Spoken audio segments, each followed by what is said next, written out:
Good morning. Welcome to Options Brew TV. This is Traders Workshop. I'm your host, Lex, and it's opening day, and we're up, and away. So stay tuned for a great show.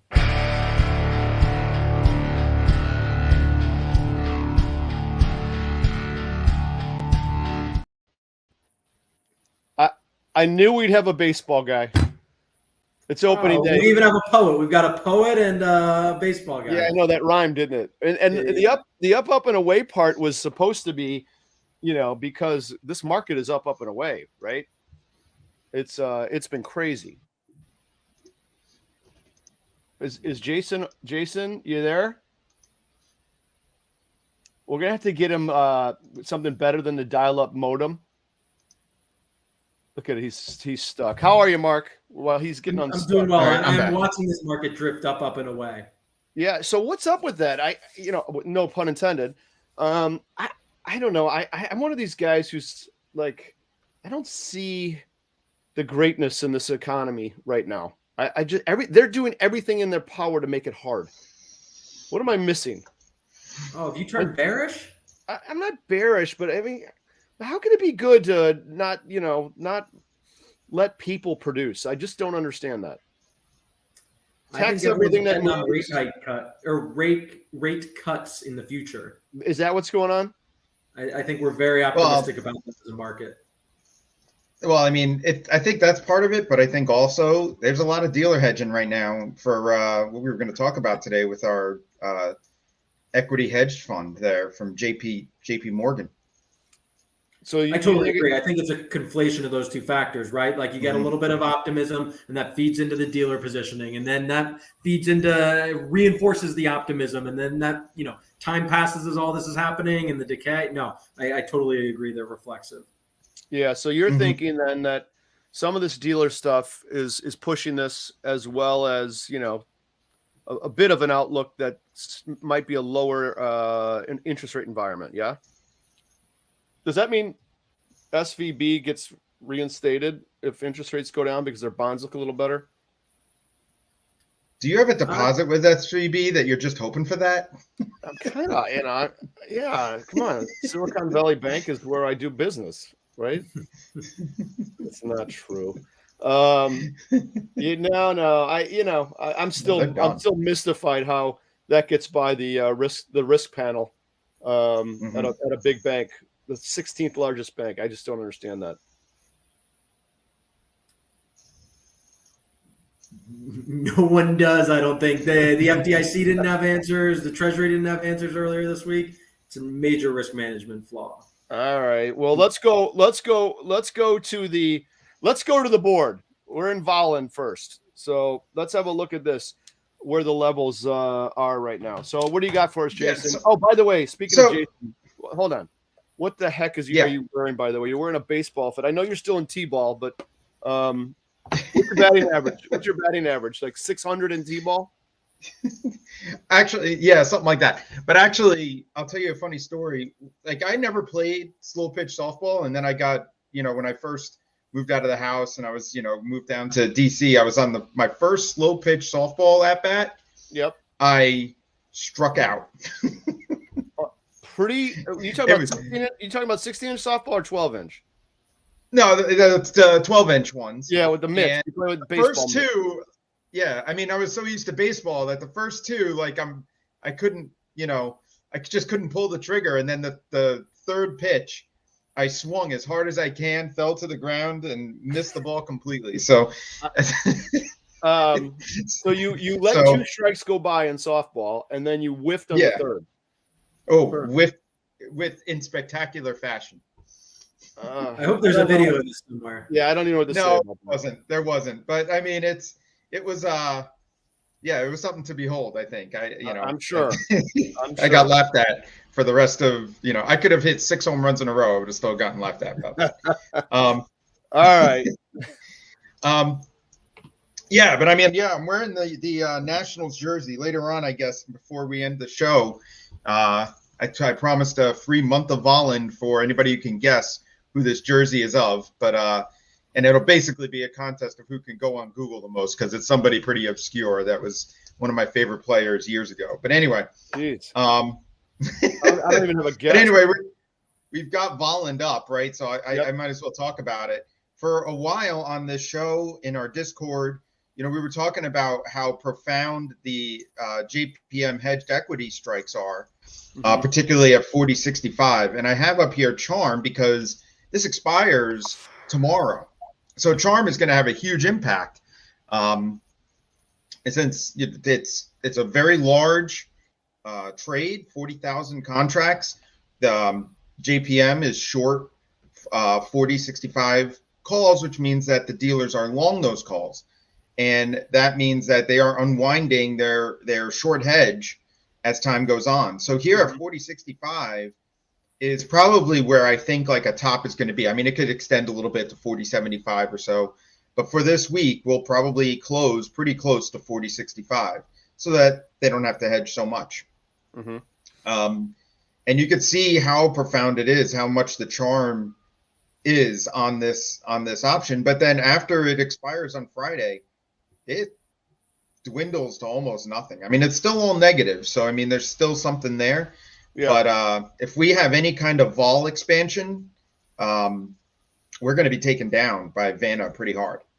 So, yeah, but this is going to get rolled, though, right? So it's going to reestablish itself in the quarterly. Is that right? Yes. They move it out in quarters. Is that right? Mm-hmm. Yeah, not till June. Okay. So out till June. Yeah, so it won't be that profound out till June, with timing now. Okay. Got it. Interesting. So charm, I gotta think in backwards in my head. So charm negative means what? They are, as time goes on, the dealers are getting shorter. Plus one day. Yep. Shrinks the delta of out of the money options. Okay. And so if you're long a call and it shrinks the deltas of the out of the money options, they have to unwind their short hedges. So it's buying. Yeah. So that's what I was going to say. They're getting less long. Yes. Or they're getting less short hedges. There's less short hedge, but they're getting less long delta in the position. So they got to buy in. Yes. Buy in stock, which has an upward pressure.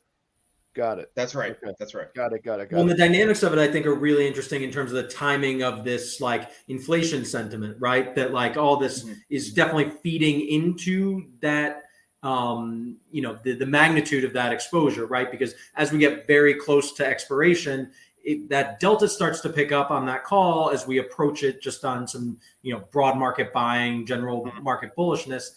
But then as it gets closer to expiration, the deltas are coming out of that much quicker. So it actually, you have that self-reinforcing effect where, rising markets and time passing leads to the dealers needing to buy a lot more. Yeah.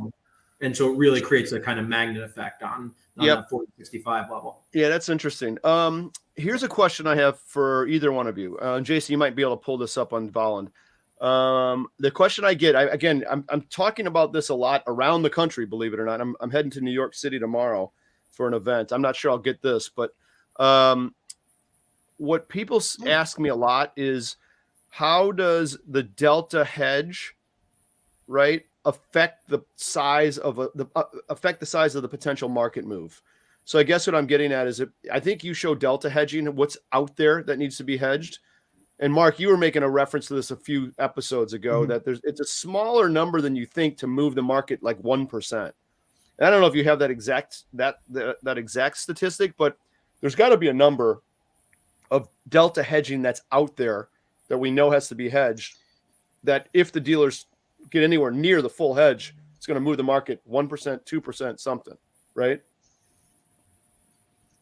Yeah, I think it's hard to come up with an exact formula of the magnitude of the dealer hedge to, like, percentages the market would move, because it's so dependent on what the offsetting order flow is. If it's a very thin market and you have a big order, there's no offsetting flow, it could move it, twice as far. If they happen to have a major, like, number to move and it's a pretty active market, it could have no impact at all. So I'd say it's very circumstantial, but broadly the figure that I've thrown out before is that it only takes about 1% of a daily volume to have an impact on the final close price of the day. That's pretty. That's significant though. I think. So Yeah, it's a small amount of flow can contribute a reasonable marginal impact. Yeah.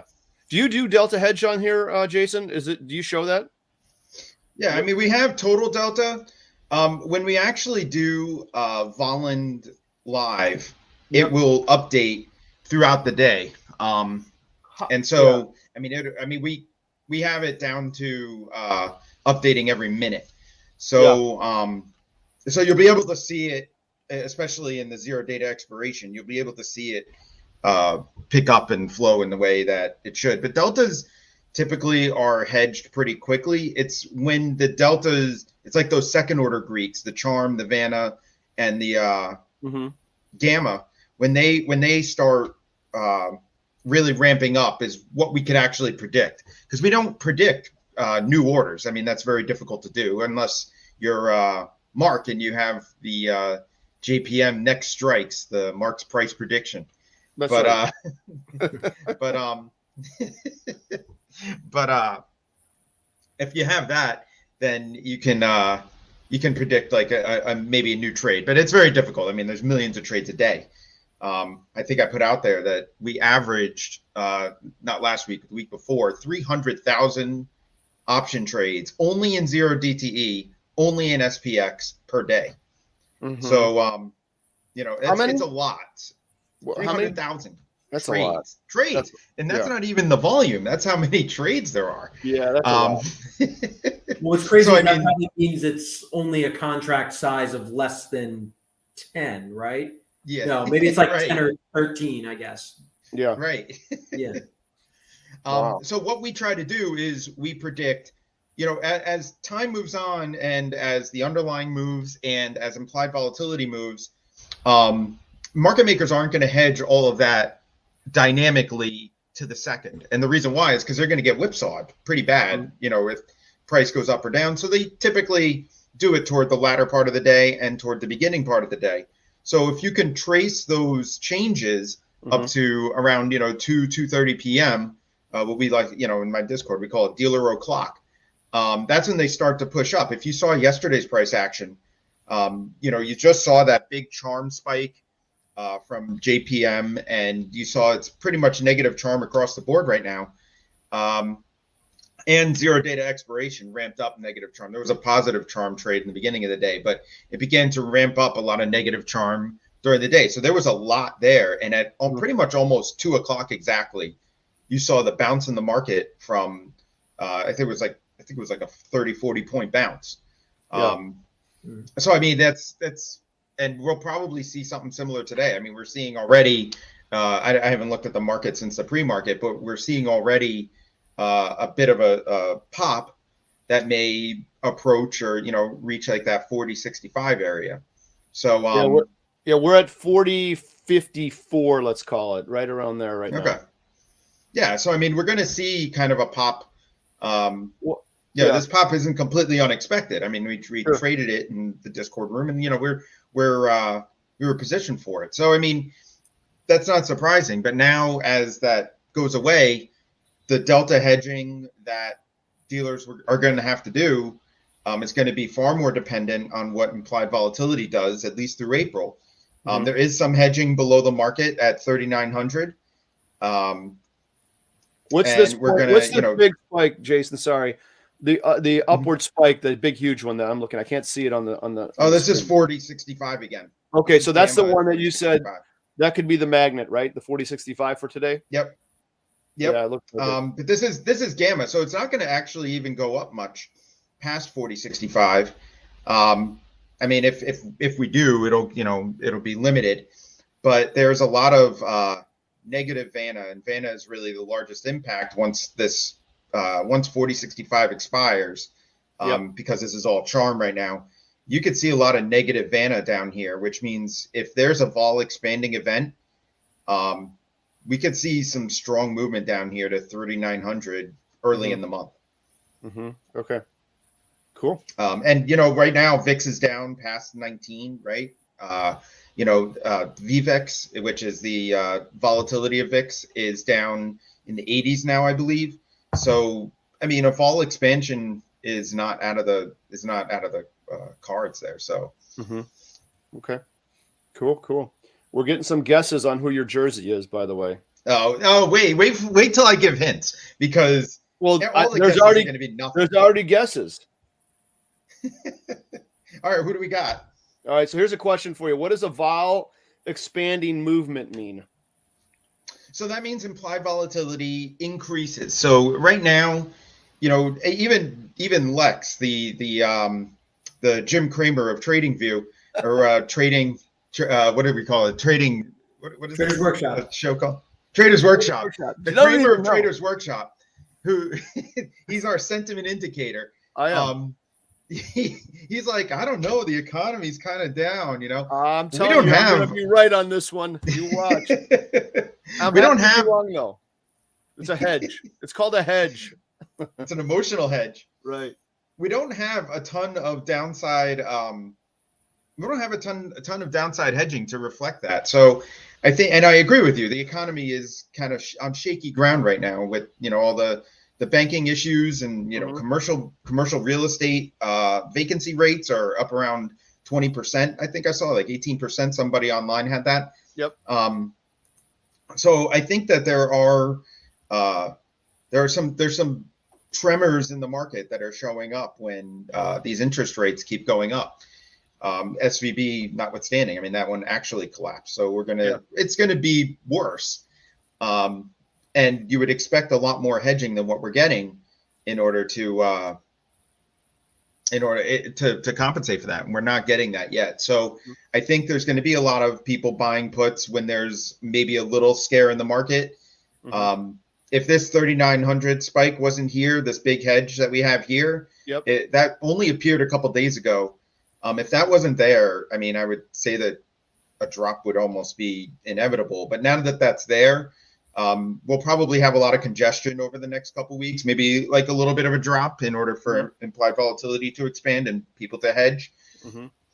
And then we'll come floating back. So it'll probably be pretty range bound. If I'm going to be bearish from these levels, I'd want short gamma. That means calendars, maybe a short gamma, a short gamma like call vertical, like a credit spread. It's a call vertical, something that if we don't drop so much, you would be able to still profit on.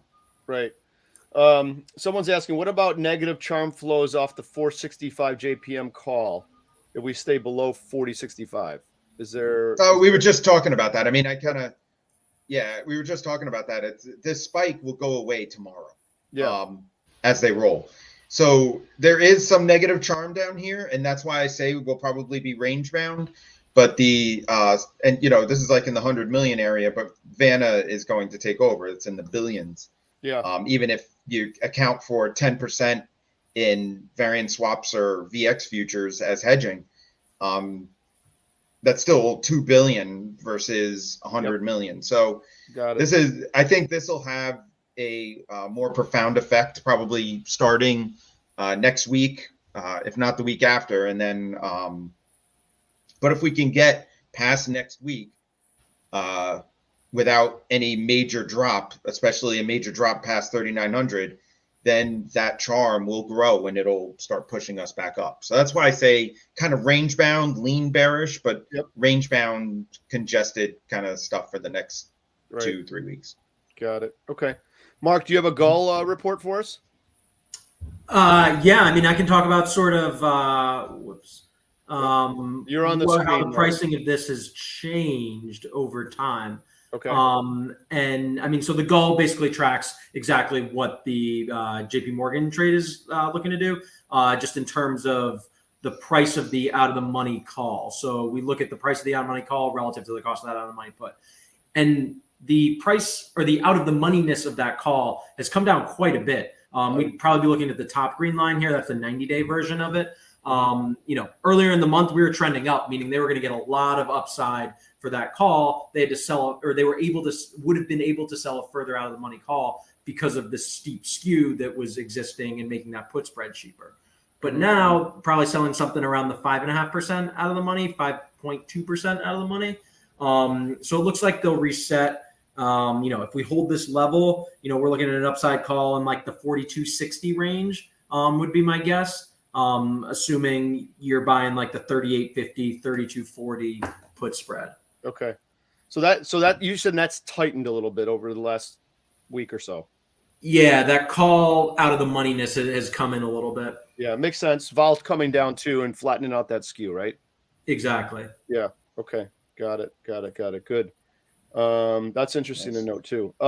We have a couple guesses. You ready? Oh, okay. So I'm gonna go in order of when I got them. First one guess was Jim Abbott. No. Okay, that's a good Nope. guess. I like that guess. No. All right. Second guess. I'll start giving hints. But Second guess is Jason Worth. no, but that's a good guess. That's a good Bryce Harper.